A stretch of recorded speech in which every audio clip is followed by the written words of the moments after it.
बिस्मिल्लाहिर्रहमानिर्रहीम। ये लेक्चर मैंने ही बनाया है, स्लाइड मेरे नाम से ही है। इस स्लाइड को अच्छी तरह देखें। कॉम्प्लेक्स वेरिएबल कोड्स का नाम है। लेक्चर नंबर 5 हम पढ़ा रहे हैं कॉम्प्लेक्स वेरिएबल का। फंक्शन की बात करेंगे आज। Function z is equal to x plus आटा y. Everybody knows this is a complex number in Cartesian form. Is it clear? अब इस यस सर। फंक्शन इस कॉम्प्लेक्स नंबर का हम फंक्शन बनाते हैं। कैसे बनाएंगे? z का फंक्शन बनेगा f ऑफ z, इस तरीके से। तो f of z is equal to f of x plus आटा वाई। क्लियर है? ये फंक्शन बन गया। जब इस फंक्शन को हम सॉल्व करते हैं तो ये दो हिस्सों में ब्रेक हो जाता है। कैसे ब्रेक होता है? इस तरह से ब्रेक होता है। f of z can be written as u of x comma y plus iota v of x comma y. यानी f of x plus iota y break हो जाएगा किस फॉर्म में? u of x comma y plus iota v of x comma y. ये बात अभी मुकम्मल तौर पे समझ नहीं आएगी। यहाँ तक तो समझ आ जाएगा कि फंक्शन ले लिया z का f ऑफ z, जो काम लेफ्ट पे किया वही राइट पे हो गया, z की वैल्यू कर दी x प्लस आटा वाई, तो ये f ऑफ x प्लस आटा वाई बन गया। अब f ऑफ z तो एज इट इज रहा फंक्शन, लेकिन ये f of x comma plus आटा वाई कैसे ब्रेक हो गया? u of x comma y plus iota v of x comma y. यानी function f of x plus आटा वाई ब्रेक हो जाता है दो हिस्सों में। एक पार्ट रियल कहलाता है, दूसरा इमेजनरी कहलाता है।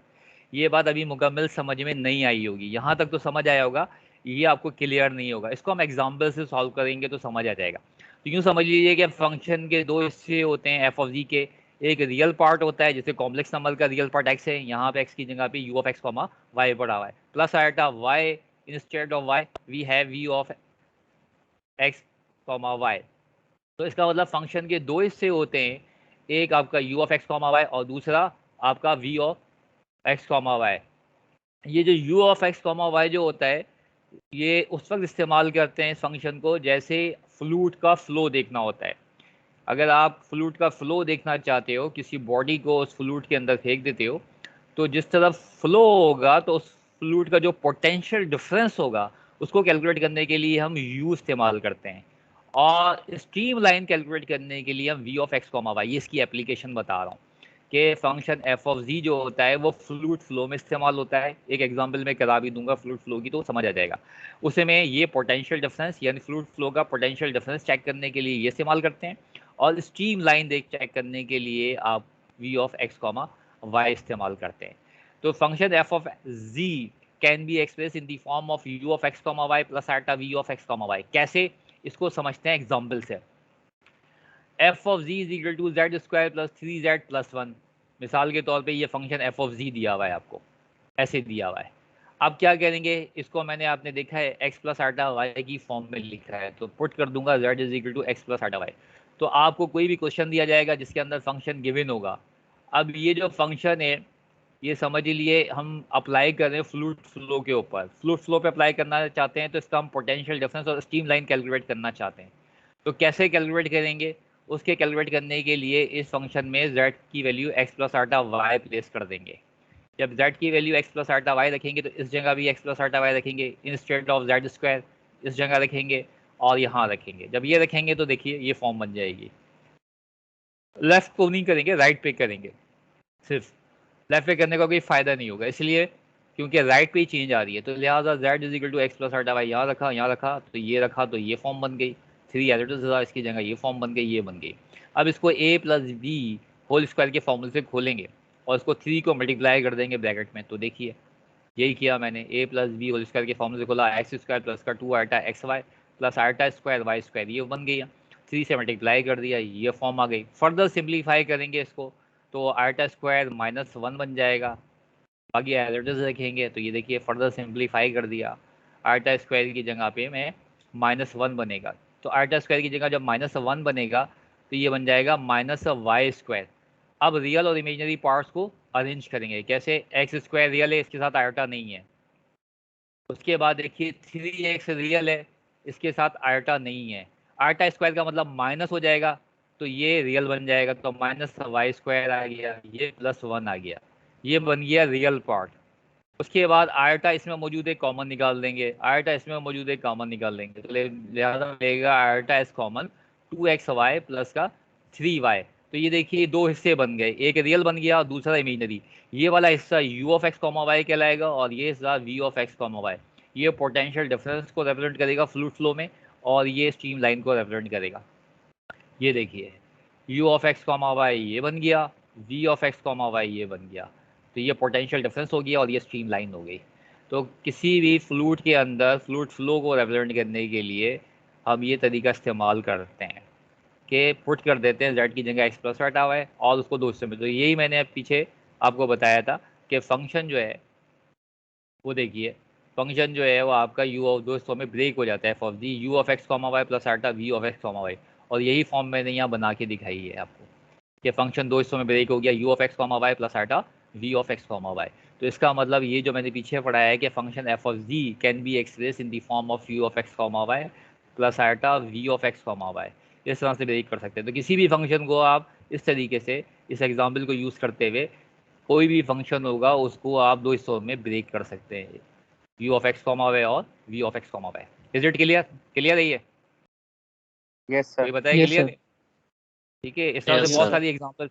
अब मैं कर क्या सकता हूँ, अब आप चेंजिंग पेपर में कैसे हो सकता है, यहाँ पे 2z² लिख दूंगा, यहाँ पे 5z लिख दूंगा, यहाँ पे -10 लिख दूंगा, ये तो कोई चेंज नहीं, तरीका तो वही होगा ना। तो इसमें तो कोई प्रॉब्लम को चेंज कर देना, प्रोसीजर तो वही होगा प्रॉब्लम को सॉल्व करने का। तो ये कोई ये नहीं कहा जा सकता कि सर ये आपने टॉपिक नहीं पढ़ाया, आपने बिल्कुल टॉपिक के अगेंस्ट क्वेश्चन दे दिया। तो इस तरह से तो हो सकता है कि यहाँ पे हो सकता है मैं z² रखूँ, यहाँ -3z कर दूँ, ये भी हो सकता है। और ये भी हो सकता है कुछ भी, यानी फंक्शन किसी भी तरह से लिखा जा सकता है। उसको लिखने के बाद प्रोसीजर तो यही होगा ना निकालने का, तो ये कोई चेंजिंग नहीं कहलाती। तो पेपर में यही होता है कि एग्जाम्पल तो आप जितनी चाहे बना दें, मतलब एग्जाम्पल का मतलब यूँ समझिए कि हर फंक्शन इसी तरह से ब्रेक होगा, चाहे एक या 1000 एग्जाम्पल्स ले लीजिए।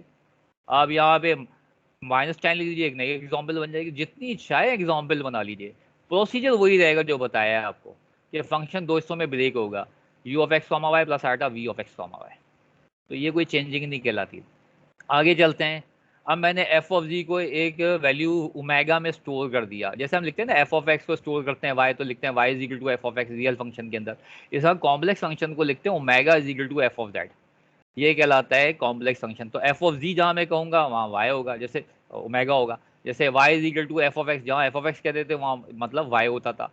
तो लिहाजा इसी तरीके से ओमेगा जहाँ कहा जाएगा तो उसका मतलब फंक्शन एफ ऑफ जी होगा। तो कुछ नहीं किया मैंने, जस्ट एफ ऑफ जी को उठा के ओमेगा में स्टोर कर दिया बस। आगे देखिए सिंगल वैल्यूड फंक्शन। अब फंक्शन की हम टाइप्स पढ़ रहे हैं कि सिंगल वैल्यूड फंक्शन क्या होता है। If one value of omega corresponds to each value of z, we said that omega is a single valued function of z. ये स्टेटमेंट है, इसको याद कर लीजिए। अगर z की एक वैल्यू पे ओमेगा की एक वैल्यू मिले तो ऐसा फंक्शन एफ ऑफ जी या ओमेगा सिंगल वैल्यूड कहलाएगा। दोबारा समझ लीजिए कि अगर z की एक वैल्यू डालूं उसके नतीजे में ओमेगा भी सिंगल वैल्यू मिले तो ये जो फंक्शन एफ ऑफ जी होगा ये सिंगल वैल्यूड फंक्शन कहलाएगा। दोबारा रिपीट कर देता हूँ। If one value of omega corresponds to each value of z, we said that omega is a single valued of ji.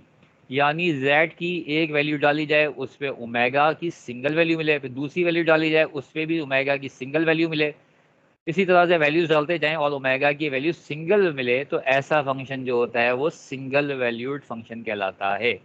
Is it clear? बात समझ आ गई? क्लियर है? Yes sir. Yes sir. Sir single value का अब एक कैसे मतलब हुआ आगे? अभी अभी एग्जांपल से समझते हैं। ये देखो ये एग्जांपल आ गई, आपके पास फंक्शन है ये f of ji is equal to z square. अब इसमें कोई वैल्यू पुट करते हैं, z is equal to iota डाल देते हैं। जब आयोटा डालेंगे तो क्या मिल जाएगा, आयोटा स्क्वायर, और सॉल्व करेंगे तो -1।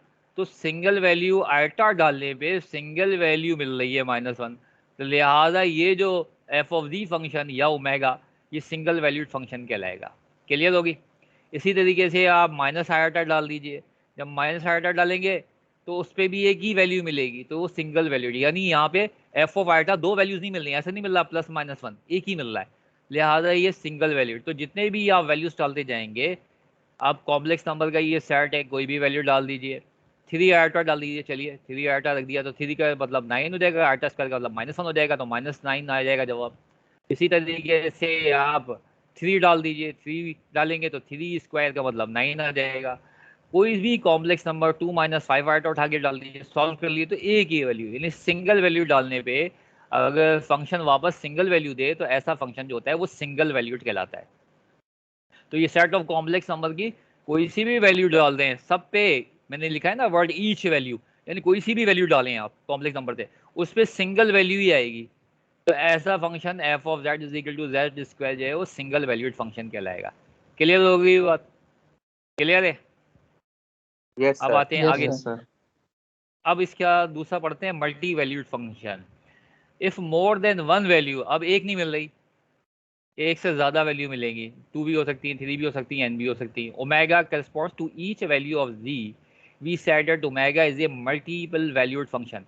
For example, f of z is equal to z। अब आप कोई वैल्यू डालिए, मिसाल के तौर पे मैंने -1 कॉम्प्लेक्स नंबर भी है। क्यों कॉम्प्लेक्स नंबर है? इसलिए कि प्लस आटा जीरो, इसका इमेजनरी पार्ट जीरो है। तो हर रियल नंबर कॉम्प्लेक्स होता है, हर कॉम्प्लेक्स नंबर रियल नहीं होता। तो -1 प्लस आटा जीरो मतलब -1 मैंने इसमें डाला, जब -1 रखूंगा तो इसका आंसर प्लस माइनस आटा। तो एक वैल्यू -1 डालने पर दो वैल्यू मिल रही है। यहाँ पे मैंने गलती से आटा लिख दिया, इसको -1 कर लिएगा। -1 डालने पर आपको प्लस माइनस आयोटा मिल रहा है। ये प्लस माइनस आयोटा जो है ये दो वैल्यूज होंगी, एक नहीं है। तो इसका मतलब ये सिंगल वैल्यू नहीं रही, ये 2 वैल्यूज फंक्शन बन गया।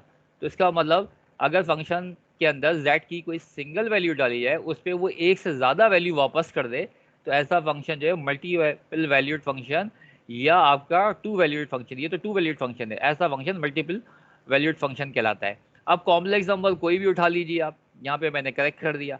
कॉम्प्लेक्स नंबर आप कोई भी उठा लीजिए, आप इसमें से डाल दीजिए जी, कोई भी वैल्यू डालिए। 3 डालेंगे तो प्लस माइनस का वर्टिकल 3 बाहर आएगा, मतलब दो वैल्यूज होती हैं। जब इसी तरीके से आप 3 ऐट और डालेंगे तब भी ऐसे ही होगा। मतलब कोई से भी कॉम्प्लेक्स नंबर पे अगर फंक्शन एक से ज़्यादा वैल्यूज वापस करे तो ऐसा फंक्शन मल्टीपल वैल्यूड फंक्शन कहलाता है।